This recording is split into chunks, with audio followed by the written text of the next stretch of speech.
It was a secret whispered in the darkest corners of the city, a tale of greed and ambition so deep that it threatened to drown an entire soul. Pastor Gabriel stood at the pulpit, his gaze sweeping over the congregation, but his mind wasn't with them. His thoughts were tangled in the memories of that fateful night, a night when he made a decision that would change his life forever. The price? 7 innocent lives, taken in the name of his rise to power. This is the story of Pastor Gabriel, the young evangelist who once dreamed of a small church that would shine bright in the city, but ended up in the shadows of something far more sinister. It's the story of how ambition, unchecked by morality, could take one man down a path so dark, even the heavens themselves could not forgive him. Welcome to my channel, Africanfolktales. In this channel, we bring to you captivating and interesting story from all angles that will make your day. Please like, subscribe, and turn on the notification bell, so whenever I drop an amazing story, you will be the first to get notified. Gabriel had always been different. From a young age, he felt a stirring in his soul, a calling to serve, to lead. The church he had been his life, and from the moment he was ordained, he dedicated himself to his small congregation at Signs and Wonders Church. The walls of the church were humble, the roof leaking in several places, but Gabriel didn't mind. He was content, or at least that's what he told himself. However, deep inside, Pastor Gabriel wanted more, much more for himself. He felt discouraged by the audience and the look of the church whenever he stands on the pulpit to preach. Every Sunday, as he looked out at his small group of members that attends the service, there was always a whisper in his heart. Why can't I have a big church like Pastor Elisha? Why is my own church different? What will I do to grow my church? Pastor Elisha's church was the biggest in the city. It was grand, filled with hundreds of people, and it was known for miracles that defied all human understanding. Whenever Gabriel visited Pastor Elisha's church, the sight of the thousands of people filling the pews made his own heart sink. He couldn't help but feel the sting of jealousy. Why was his church so small? Why didn't he have the money to buy proper equipment? Why didn't he build a bigger sanctuary? He felt trapped in the trenches of life, far from the lights of success. One evening, after a long and tiring Sunday service, Gabriel sat alone in his tiny office behind the church. The walls seemed to close in on him. The church was almost empty. He couldn't ignore the feelings bubbling inside him anymore. He had tried everything he knew to grow the church, but the numbers stayed stagnant. His heart ached with frustration. That night, as the moon hung low in the sky, Gabriel knelt by his bed and prayed, harder than he had ever prayed before. He prayed for growth, for prosperity, for influence. He wanted to be the man who passed to you. Who will change the world, who made a difference, but everything seemed impossible. Little did he know, the path he was about to take would cost him more than he ever imagined. The very next day, Pastor Elisha called Gabriel. Gabriel had been invited to speak at Elisha's church, an honor that made Gabriel's heart beat faster. He arrived at Elisha's church, and as soon as he stepped through the doors, he was struck by the grandeur of the place. The air buzzed with excitement. The music filled the room, and the people, so many people, sang with joy. Gabriel's eyes scanned the room, but his thoughts were fixed on Elisha. He was wondering how he successfully grow the church into one of the biggest church in the city. He was jealous and didn't know what to do. Pastor Elisha greeted him with a warm smile and led him backstage. The two pastors sat down, and Elisha, in his calm, confident voice, began to speak. I can see it in your eyes, Gabriel. You don't need to hide the question in your heart. I have been noticing you for some time. Whenever you are standing at that pulpit, you feel sad. I know you want more. You want this. You want what I have. You want to have a big church, not just any church, but one of the biggest church in the city, with thousands of members just as mine. And I can help you get it. Get what exactly? Pastor Gabriel replied.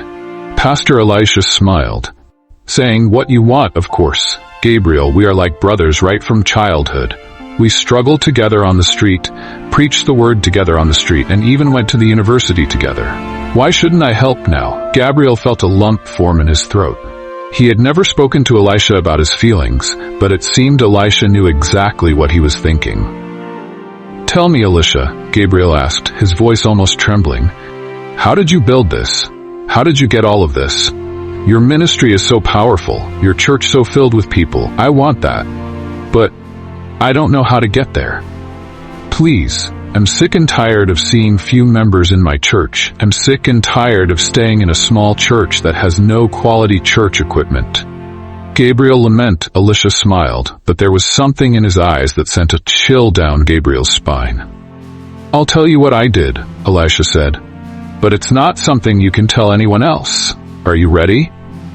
Pastor Elisha's voice dropped to a whisper, and Gabriel leaned in closer, the tension thick between them. There's a power, Gabriel, a power you can't find in books or by praying alone. It's not just faith that brings wealth, it's a certain knowledge, a connection to something greater. You've heard the stories, haven't you? The ones about those who've made deals with powers beyond this world. Gabriel nodded, though his heart raced in fear. What could Elisha be talking about? Hope it not, what I'm thinking. I'm part of a secret society, Gabriel, Elisha continued. A group that gives power, influence, and prosperity to those who join. But it comes with a price. The words were hard to swallow. What price? Gabriel whispered. You must offer something, a sacrifice. Gabriel's mind was spinning. He had heard rumors, whispers about such things, but he had never taken them seriously. Yet, sitting in front of Elisha, the temptation was too great. His church was failing. His dreams seemed far out of reach, and Elisha had just offered him the key to everything he had ever wanted. Gabriel went home thinking of what Elisha had offered him. He became restless and out of thought. On Sunday, Gabriel stands in his pulpit to begin the service. He felt discouraged with the amount of people in the church. After the church service, he sat in his small office at the back of his church, thinking of what to do. But the growth and structure of his church was not encouraging. He decided to accept the offer. He picked up his phone and called Elisha.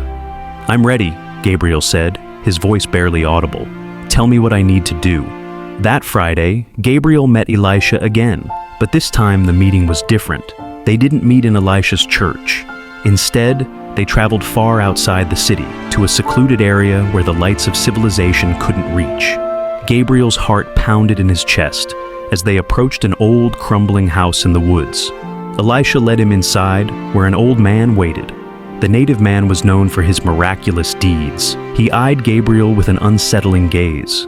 He didn't say much, only told Gabriel to bring a woman, a lady from his church, to complete the ritual. Gabriel hesitated for a moment. What am I doing? But the thought of his church growing bigger, becoming successful, pushed aside all his doubts. He agreed.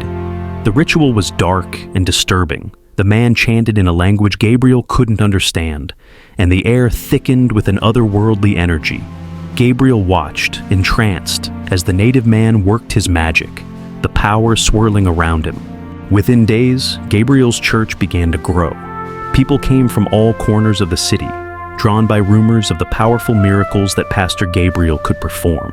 His name was on everyone's lips, and the once small, humble church of signs and wonders transformed into a thriving beacon of success. Gabriel was on top of the world. His church was full. The money flowed in.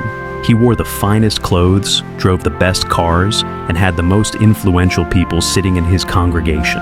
Governors, senators, even ministers came to him for prayers, and his influence spread like wildfire. Gabriel was happy. He has successfully achieved his dreams. His church is now one of the biggest and miraculous church in the city. But the whispers never stopped. People talked about the miracles, about the rapid growth of the church.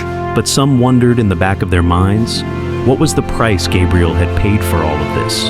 But the price wasn't over. It was only just beginning. One day, Gabriel received a chilling message from Elisha.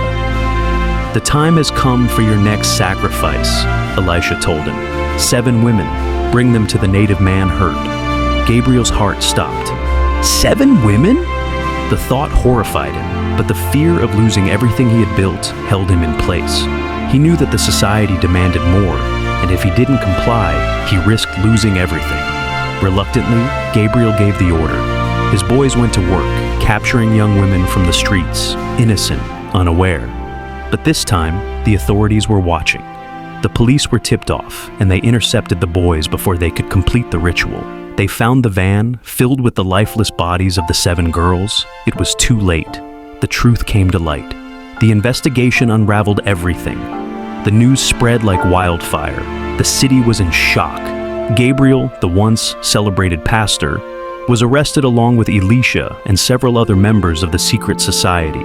The scandal broke the internet, and soon every news outlet was covering the horrifying story of the sacrifices and the twisted path Gabriel had walked. His congregation, once loyal and full of hope, was left in devastation. The church was closed, and its once great reputation was shattered beyond repair. Gabriel sat in his prison cell, the weight of his decisions crushing him. He had wanted more. He had gotten it. But the price had been too high. There was no going back.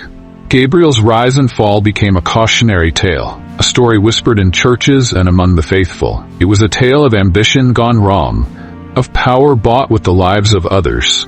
He had once believed that wealth and success would bring him happiness. But in the end, all he had was emptiness. And the world would never forget the price of his ambition.